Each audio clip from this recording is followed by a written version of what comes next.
Hello everybody, my name is Quinn and welcome to my channel. So if you see me wearing two shirts in the same video, it's because I'm pre-recording and it's laundry day, so put the two and two together. So this month I thought I would do something a little different. I thought that I would split my May wrap-up and June TBR into two separate videos. I'm not really sure which one I will like better, but leave a comment down below whether or not you like them separated like that or you'd rather have them in one video. I just don't really know, but I would love to hear your opinions on that. Without further ado, we are going to get into all the books that I plan to read in the month of June. The first book that I will be reading in the month of June is Harry Potter and the Half-Blood Prince by J.K. Rowling. And for those of you who are new to my channel, I have been reading one Harry Potter book a month to get through the series for the first time. Yes, this is my first time reading the series, and yes, I will be making a video all about reading the Harry Potter series for the first time once I am done with this series, but I have watched all the movies before, so don't get me wrong, I do kind of go into these books knowing a little bit what they're about. I'm not,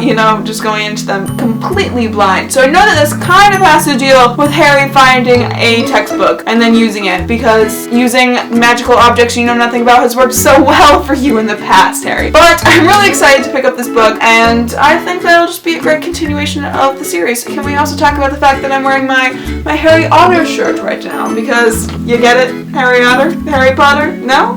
Okay. The next book that I will be picking up is Amy and Runder's Epic Detour by Morgan Matson. This is the third Morgan Matson book that I have picked up, and I know that it follows Amy, and she has recently moved from Connecticut across the country to California, but now she has to bring her car back from California to Connecticut, but she also doesn't really want to drive because her father has recently passed away in a car accident and she isn't really ready to get behind the wheel. So there comes in Roger, who is a family friend who agrees to accompany Amy from California to Connecticut. I know that this book is a romance, but it also does have a trigger warning for parent death, so if you are going into this book, just know that going in. And also, but I'm just really excited to read this book because I know that it's one of people's favorite Morgan Matson books. I'm really excited because this book has to do with like a different playlist that go on throughout the books. I'm really excited to see how she interweaves that, and I know it has a lot of lists in general, and I'm just really excited because that's so unique to Morgan Matson, and I'm just, I'm really glad to pick this up in the month of June because summers are just the perfect time for contemporary books. Then I will be picking up The Bone Gap by Laura Ruby. This is a Prince Book Award winner, so that's really cool. And when I went into a bookstore, I saw a lot of staff recommends for this book, and it just has really rave reviews, and I hear that it's not a book that is like anything else, which just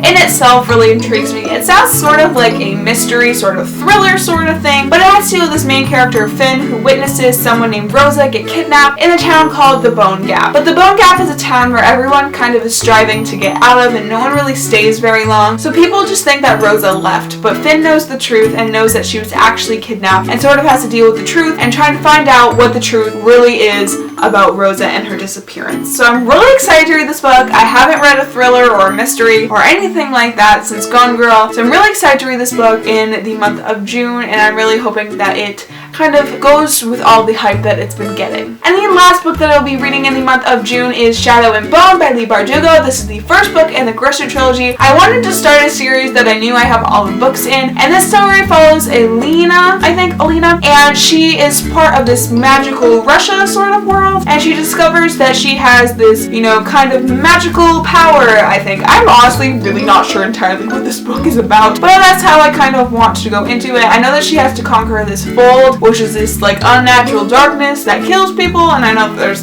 two love interests in this book, and I love a good fantasy romance, so I'm really excited to pick up this book. I know a lot of people love Leigh Bardugo, and I know that after this series I can finally read Six of Crows, which people really, really love. So I'm really excited to pick up Shadow and Bone in the month of June. So those are all the books that I plan to read in the month of June. I will probably read more, but I just wanted to set myself a reasonable TBR for the month so I don't feel too overwhelmed, too stressed out. But I want to know what you guys are reading in the month of June, so please leave a comment down below on that. I love hearing new suggestions and what everyone is reading. But keep a lookout for my May wrap-up that will be coming soon, because as I said, these will be two separate videos. And also leave a comment down below on what you like better, because I'm not quite sure yet. Thank you guys all so much for watching. I will see you next time. Bye guys! So today we are going to be doing a spoiler-free review for the book The Unexpected Everything by Morgan Matson.